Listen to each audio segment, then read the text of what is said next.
Hey guys, it's me, Seren, back with another video. So happy February 1st. It is officially February, which means it is officially Black History Month, which means it is officially Hidden Figures season. So I will be doing daily videos this month.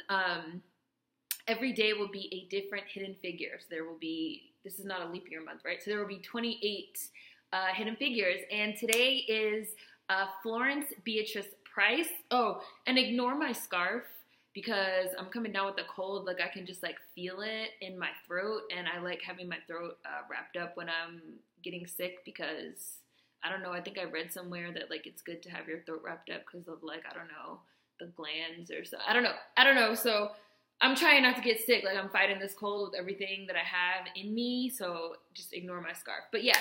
Florence Beatrice Price, born April 9th, 1887, died June 3rd, 1953, was an American classical composer. She was the first African-American woman to be recognized as a symphonic composer and the first to have a composition played by a major orchestra when the Chicago Symphony Orchestra performed her symphony in E minor on June 15th, 1933.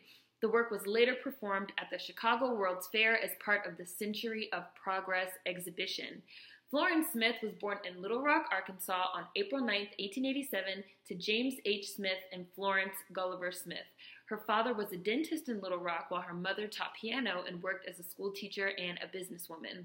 As a child, Smith received musical instruction from her mother, and she published musical pieces while in high school. She attended Capitol Hill School in Little Rock, graduating as valedictorian in 1903. Smith then studied at the New England Conservatory of Music in Boston, Massachusetts, which was a notable achievement for a Black woman at that time. In 1907, she received degrees as an organist and as a piano teacher, graduating with honors. By 1910, she was the head of the music department at Clark Atlanta University in Atlanta, Georgia. And this is just like a random, like, little thing. But there are, like, a lot of Black people in Little Rock. And I feel like I should read more about that because I feel like that's not a place that you, like, necessarily automatically think of. But there's, like, a lot of Black people there. In 1912, she married Thomas J. Price, and they moved back to her hometown of Little Rock, Arkansas, until racial tension in the city escalated to the point that there was a lynching near Thomas's office. The family moved to Chicago in 1927, and throughout this period, Florence continued studying composition. And in 1928, she published 4 pieces for piano. In 1931, Florence and Thomas divorced, leaving Florence with 2 daughters to look after. She began working as an organist for silent film screenings and composing songs for radio ads to make ends meet. She also worked as a college professor, a church organist, and a theater accompanist. Let me know how to pronounce that. In 1932, she and her housemate, fellow composer Margaret Bonds, entered the Wanamaker Foundation Awards. Florence not only took first prize for her symphony in E minor, she also took the 3rd prize. On June 15, 1933, the Chicago Symphony Orchestra played her symphony in E minor, making her the first woman of African descent, to have a symphony performed by a major American orchestra. That orchestra also premiered her Piano Concerto the following year.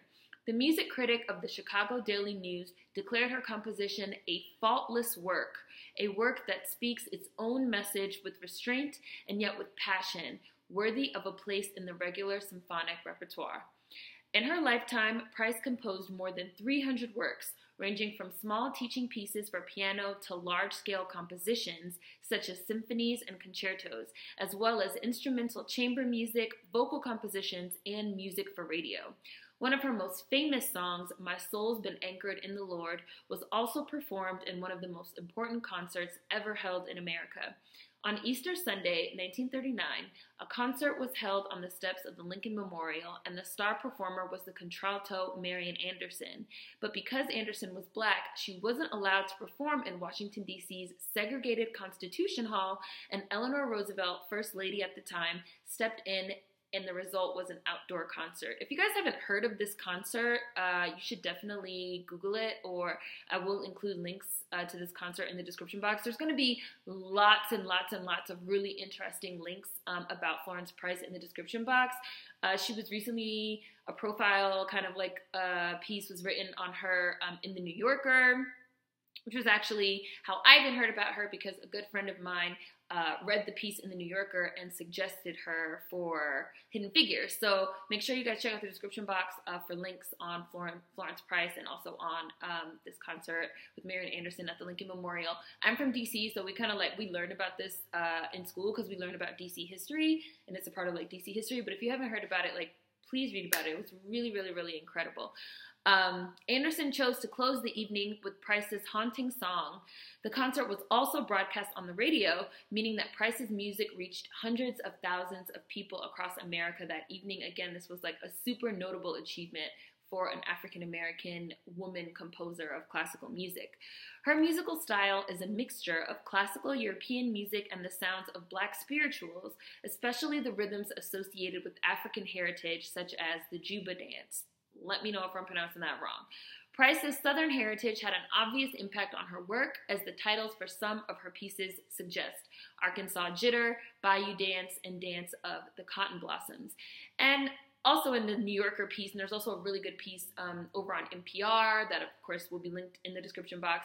One of the main reasons, aside from the fact that she's Black and a woman, that she's kind of more or less been like forgotten by history, a great note that was made in the New Yorker is that a lot of the times classical music, and classical music is not the only genre that's guilty of this, like kind of like idealizes, of course, and idolizes, you know, we have this like white male like idolization where we just idolize white men, you know, like we idolize like Mozart and we idolize like Bach, you know, and it's like, these are the greats, these are the classics, you know, these are the pieces that you have to learn and that you have to perform.